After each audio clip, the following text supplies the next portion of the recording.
Okay, this is an interview podcast video with Ollie, who has a really interesting personal experience from her time living with her ex-boyfriend and his family in an apartment. It was in Torun, yeah? Torun. Yeah, Torun. Torun, Polska. Where we in Britain don't really hear a great deal of paranormal sort of stories associated with Poland, because like Christianity just seems to be so powerful.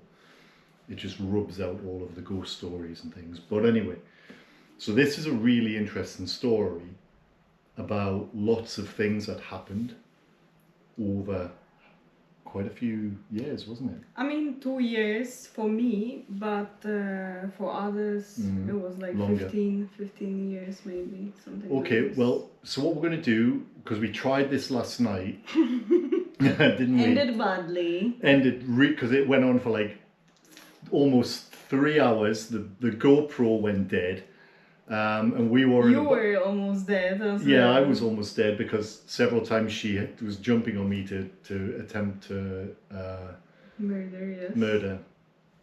That joking, of course, but because GoPro will probably flag it, and put a strike on it and just be all like.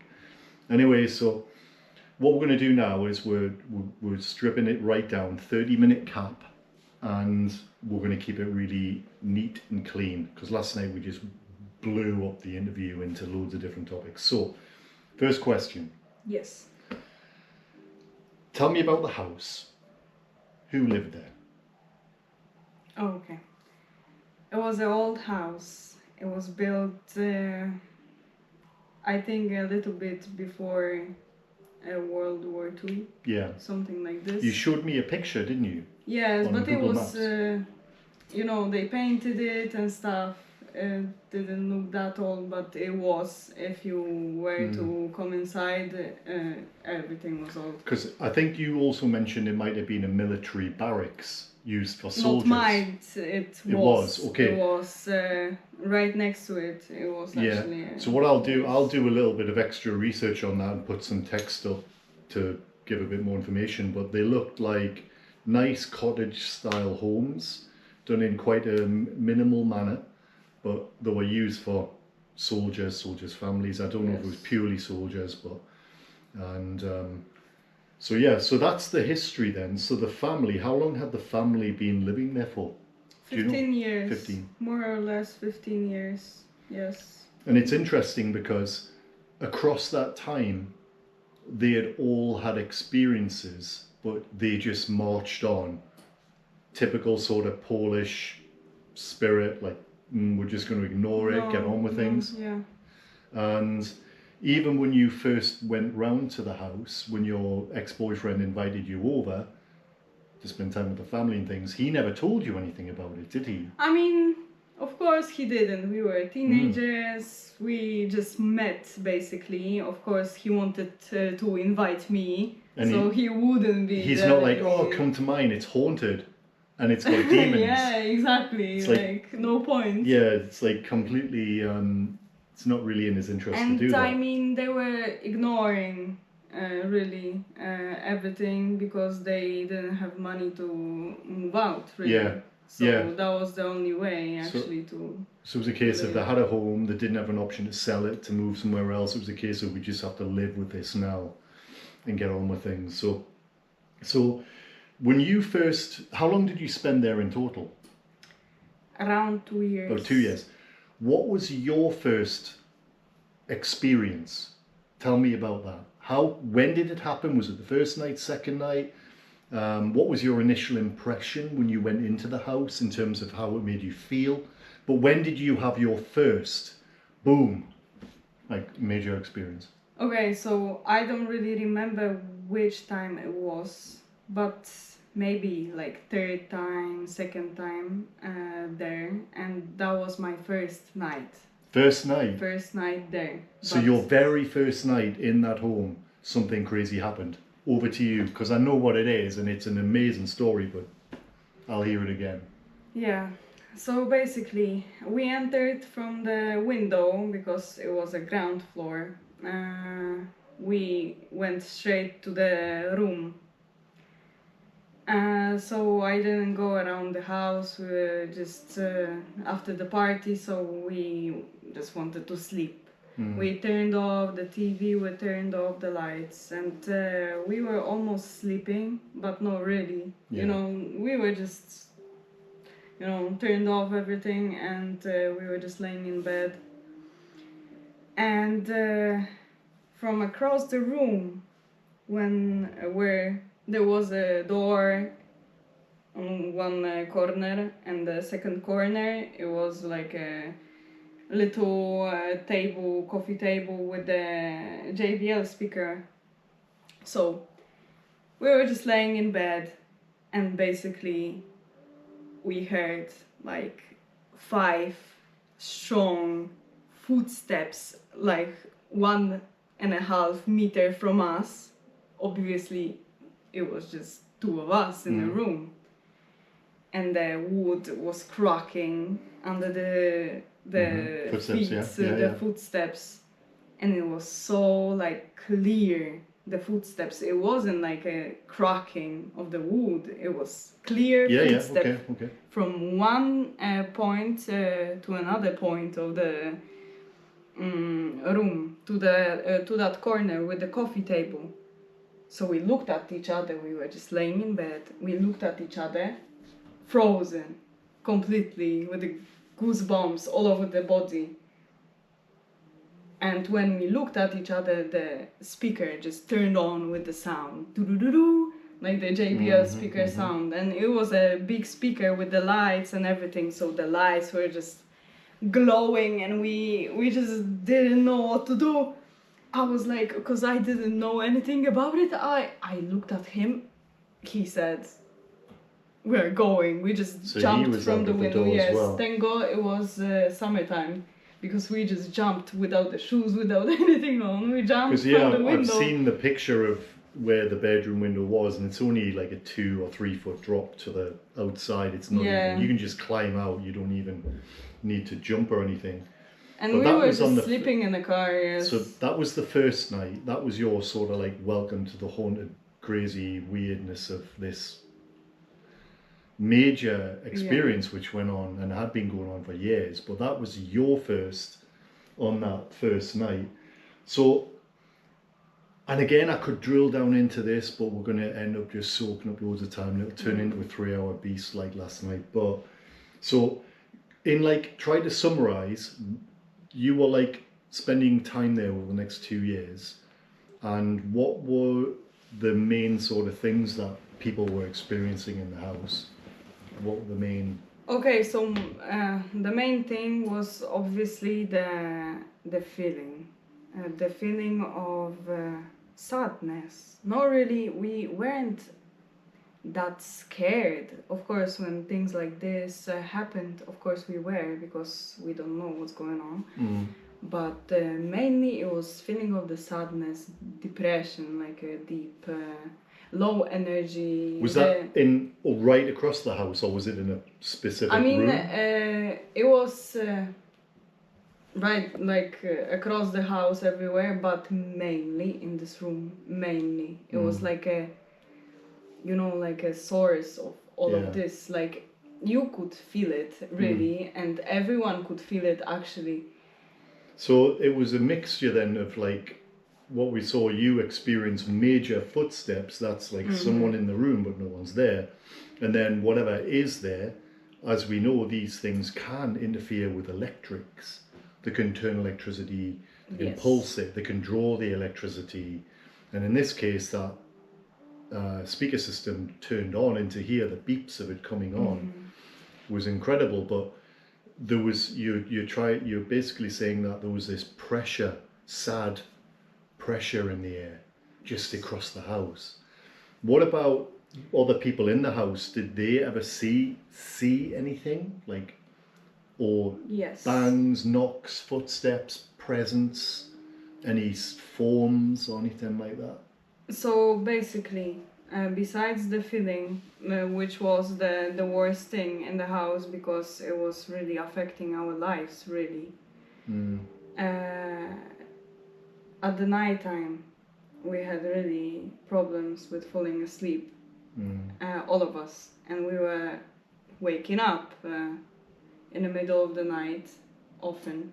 Yeah. And one of the nights, my ex was he just woke up, and in the middle of the night he went to the bathroom, and he was coming back, and he had this glass, milky glass door, and he saw me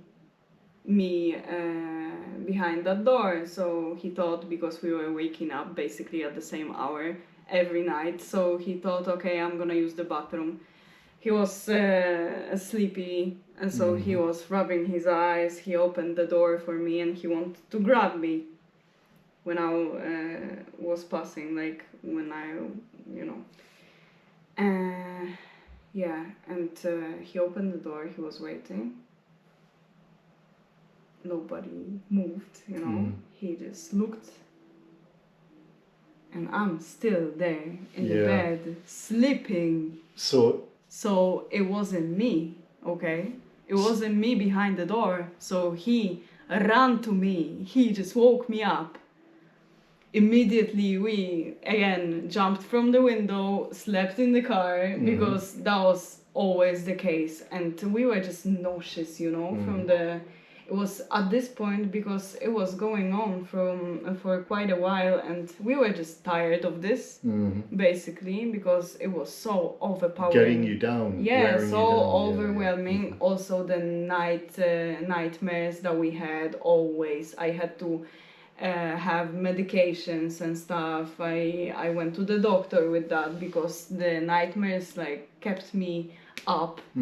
We were just waking up. And it was just terrible. And when we had a talk, because it was like a kind of taboo topic in the house, when we had a talk with the brother, he basically was living in the same room, but he moved out because he was older and he met his wife. But he was living in the same room that we lived in, and he said that he lived there for like 2 years. Basically, and he said that he was sleeping in a car almost every night. He couldn't be in that room because that room was so depressing. It wasn't even like the scary part, really, but the depression, the sicknesses, you know. He got sick, really, like, you know, nauseous as well. And he was really like skinny. He couldn't wake up to school on time. He couldn't sleep and everything. It sounds really interesting. Like this room, on several people, was drawing all of their positive energy out of it. Yeah, and this was the worst time in my life also. Yeah. Really. So, but the interesting thing is, it was also, it wasn't, because it could be classed as quite subjective, like, oh, I feel bad in a room. But when you add in the events that happened, like seeing figures, did that happen twice? Did it happen to his grandfather as well? Dad. His dad, right? His dad. The 3 stories happened when I lived there. I don't know. Because my ex also told me when he was a kid, of course they didn't want to scare him or anything, they were just denying everything. But he told me he had many nightmares, and he told me that he saw figure standing in a corner, standing there, but they were just telling him, oh, it's a bad dream, but he can't tell really how it was. So when he was growing up in the house, the parents were just kind of like doing their best just to not make a big deal of it, because they didn't have a plan B. Yes. It wasn't like they could just say, right, okay, well, there's clearly something going on in the house, time to move. It's just time to pretend it's not here. But did the parents ever speak to you about anything, about any things that they had saw, or were they just in denial about it?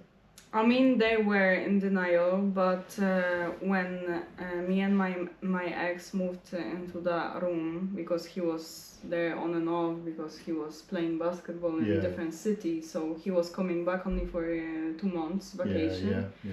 So he didn't experience that in quite a while. And when we actually moved there, we started talking to them because we felt really exhausted, and our lives were just damaged. We were damaged. We were just arguing with each other. It created a really bad atmosphere in the house between all of us, basically. Dad was denying everything. He was like, we are just, like... It's funny, it's strange that, because a lot of, I think, men are, we spoke about this, about if you allow somehow things, if you allow yourself to be open, you can attract certain things. That's why. But if you have that, you can also push things away if you don't allow yourself to be open. He didn't allow. Yeah, and there's a way in which you might, some people are just like, oh, there's nothing there. I've been to a haunted castle and I never saw anything. I never felt anything. That's probably down to that they have this protective field. If you don't that believe stops in things coming something, in. it stops right there. It's if interesting. You allow something to be in your life just by believing in it. Just to jump in on this, because my father, for all his life, would just laugh at things like this. Yes. Just he was like this also. Yeah, just laugh at it. And until I had my, which started me on all of it. When? Okay, we're back on. We had a slight technical hitch there, but we're back on. So as I was saying, my father was completely just had no belief in this type of thing at all. And when I'd always believed in it to some extent, and then when I had my experience in late 2024, when I saw those lights in my hallway, and then I told my father about them, and he didn't say anything. He just listened and said, "Son, I saw something myself a few years ago." He said, "I woke up one night and I saw an old woman stood at the bottom of the bed, and I rubbed my face, and as I did, I watched her disappear." And he said he had never been able to tell me about it, but you get a sense of maybe as he got older, as he's older now, and he is just more open to these things. But even to hear him say weaker maybe, yeah. Yeah, maybe just let the guard down or something, yeah. Yes. But some of us just maybe, have those little episodes where the guard is down and then there's something there. But that's really interesting, because his father would have been just like mine, just in denial. Yeah, but he also got sick, really sick. He had cancer, right? He got cancer. Yeah. When we were there. And maybe that's why he experienced that also. I didn't think about it. I just got the idea right now. Because he didn't believe at all, but the power, it was so powerful that he experienced it. And this is the story of the father when it got really serious, because we were just all ignoring it because we had to live, we had a life. But when the father mentioned something is going on really, this is when it got really serious for all of us. So the father, he had the armchair from where he saw the hallway and all the doors from the bathroom. It was right there by the entry of the door. The entry, the first room, our room, right? Me and my ex's. And then it was a gym. They kept clothes there as well. And the third one, bedroom, parents' bedroom, right? And he was sitting on this armchair, and at the same time he was looking at the TV, because it was like, you know, he was the TV, he was the hallway.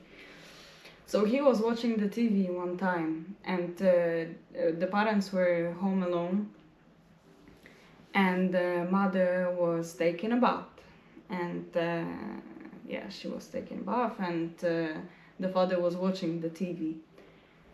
And he was still watching, and he saw the figure, the mother, right? He thought that it's the mother. He didn't even look to that direction, really, but he saw someone going from the bathroom to the gym. So this was the second room in the middle.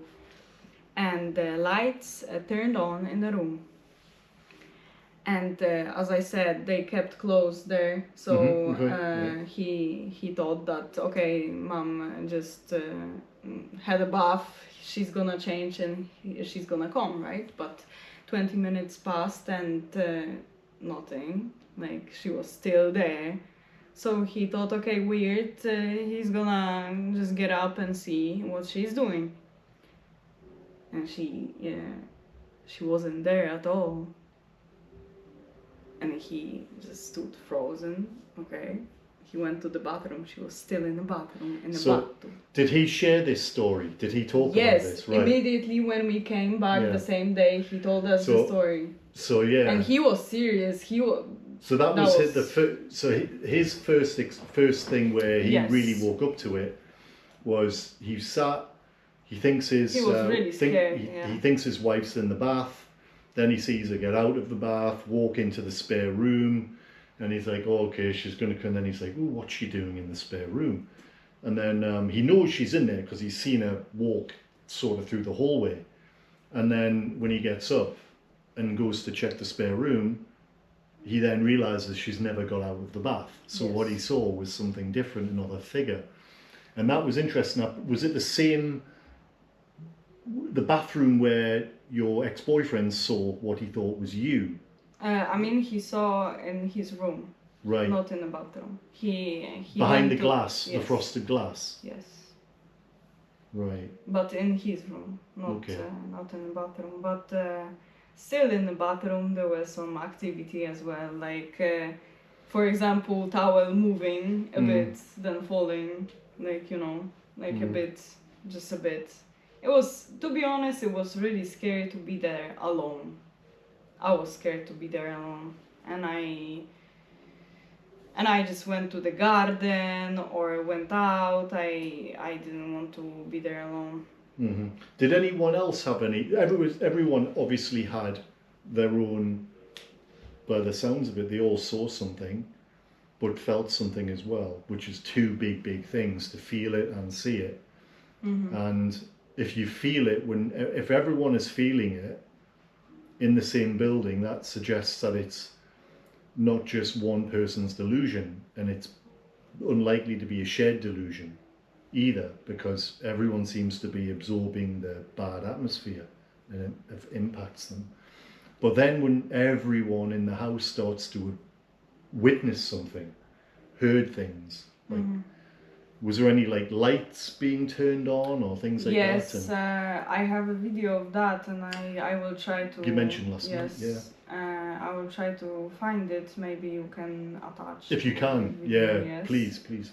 I'll look at my iCloud because I'm sure it's somewhere. So it was during the day, I think. As I mentioned, there was a door with the glass, the milky glass, and I just took a video of it because when I was closing the door, the lights were just flickering, and you could hear the clicks. Well, as in someone playing with a switch?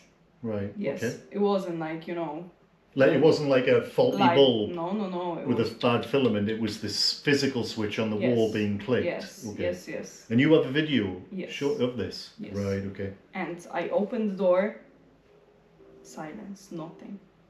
I close, and again, and the light.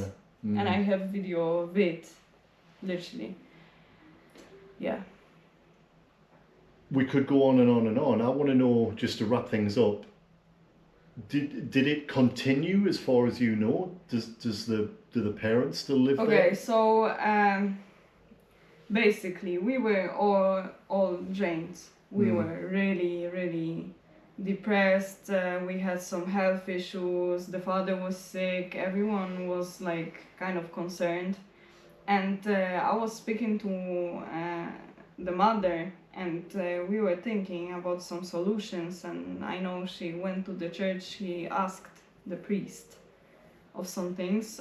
We didn't like, of course we didn't invite them basically, but he proposed that we can just, you know, the Bible and the holy water and sprinkle it, and maybe it will go away, right? Because it wasn't like hurting us, you know, it wasn't like really that bad.